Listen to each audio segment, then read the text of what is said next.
Fascist হাসিনার মামলার রায় দিন ধার্য, প্রতিক্রিয়ায় যা বললেন চিফ প্রসিকিউটর।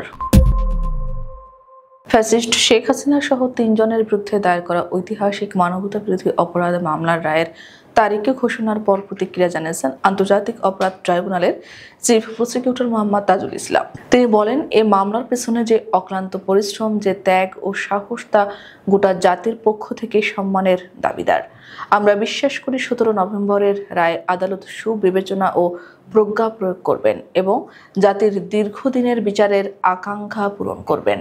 বৃহস্পতিবার বেলা ১২টা ৯ মিনিটে ট্রাইব্যুনাল ১-এর চেয়ারম্যান বিচারপতি মোহাম্মদ গোলাম মর্তুজা মজুমদারের নেতৃত্বাধীন ৩ সদস্যের বিচারিক প্যানেল রায় ঘোষণার দিন নির্ধারণ করেন। ট্রাইব্যুনালের বাকি সদস্যরা হলেন বিচারপতি মোহাম্মদ শফিউল আলম মাহমুদ এবং বিচারপতি মোহাম্মদ মহিতুল হক এনাম চৌধুরী। চিফ প্রসিকিউটর বলেন, সঠিক ও দৃষ্টান্তমূলক রায়ের মাধ্যমে এই দেশে সংগঠিত ভয়াবহ মানবতা বিরোধী অপরাধের ইতি ঘটুক, এটাই জাতির প্রত্যাশা। আমরা বিশ্বাস করি এই রায় ভবিষ্যতের জন্য দৃষ্টান্ত হয়ে থাকবে, যেন আর কখনো কেউ রাষ্ট্রীয় ক্ষমতার অপব্যবহার করে গণহত্যা ও নিপীড়ন চালাতে না পারে। গত ১২ মে তদন্ত সংস্থা মামলার পূর্ণাঙ্গ প্রতিবেদন প্রসিকিউশনে জমা দেয়। এরপর ১ জুন রাষ্ট্রপক্ষ আনুষ্ঠানিকভাবে অভিযোগ দাখিল করে এবং শেখ হাসিনাকে মামলার প্রধান আসামি হিসেবে উল্লেখ করে। দীর্ঘ শুনানি শেষে ১০ জুলাই ট্রাইব্যুনাল অভিযোগ গঠন করে আনুষ্ঠানিকভাবে বিচার শুরু করে। এই মামলার অভিযোগপত্রে বলা হয়, শেখ হাসিনা সহ ৩ আসামি ২০২৪ সালের ছাত্র গণ অভ্যুত্থানের সময় দেশ জুড়ে সংগঠিত হত্যাকাণ্ড, অপহরণ, অগ্নিসংযোগ ও নির্যাতনের নির্দেশ ও পরিকল্পনায় জড়িত ছিলেন। এদের বিরুদ্ধে ষড়যন্ত্র, উস্কানি, হত্যার নির্দেশ ও মানবতা বিরোধী অপরাধের ৫টি অভিযোগ গঠন করেছে ট্রাইব্যুনাল। বিচারের এক পর্যায়ে সাবেক আইজিপি চৌধুরী আব্দুল্লাহ আল মামুন দোষ স্বীকার করে ঘটনার সত্য উদ্ঘাটনে রাজসাক্ষী হওয়ার আবেদন করেন। ট্রাইব্যুনাল আবেদনটি মঞ্জুর করে তাকে রাজসাক্ষী হিসেবে সাক্ষ্য দেওয়ার অনুমতি দেয়।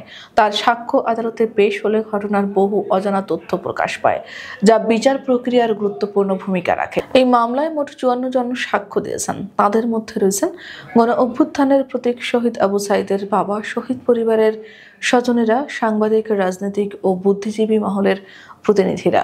এছাড়াও সাক্ষ্য দিয়েছেন সাংবাদিক মাহমুদুর রহমান এবং এনসিপির আহ্বায়ক ও জুলাই আন্দোলনের অন্যতম নেতা নাহিদ ইসলাম। বিশিষ্ট বুদ্ধিজীবী ও লেখক বদরুদ্দিন ওমর লিখিত সাক্ষ্য দিয়েছেন, যা আদালত গ্রহণ করেছে। এছাড়া ফরেনসিক প্রমাণ, ভিডিও ফুটেজ, ভুক্তভোগীদের জবানবন্দি ও নিরাপত্তা বাহিনীর নথি আদালতে উপস্থাপন করা হয়। প্রসিকিউশন দাবি করেছে, এই প্রমাণসমূহ থেকে পরিষ্কার বোঝা যায় আসামিরা পরিকল্পিতভাবে হত্যাকাণ্ড ও নিপীড়নের নির্দেশ দিয়েছিলেন। চিফ প্রসিকিউটর মোহাম্মদ তাজুল ইসলাম মামলার অগ্রগতিতে সন্তোষ প্রকাশ করে বলেন, প্রসিকিউশনের প্রতিটি সদস্য, তদন্তকারী কর্মকর্তা, সাক্ষী এবং গণমাধ্যম কর্মীদের আমরা ধন্যবাদ জানাই। তাদের সাহসী ভূমিকা ছাড়া এই মামলা এই পর্যায়ে আসতো না। তিনি আরও বলেন, এই বিচার শুধু ৩ জন ব্যক্তির বিরুদ্ধে নয়, এটি মানবতার বিরুদ্ধে সংঘটিত অপরাধের বিরুদ্ধে পুরো জাতির অবস্থান। এই রায় হবে বাংলাদেশের ইতিহাসে এক নতুন অধ্যায়।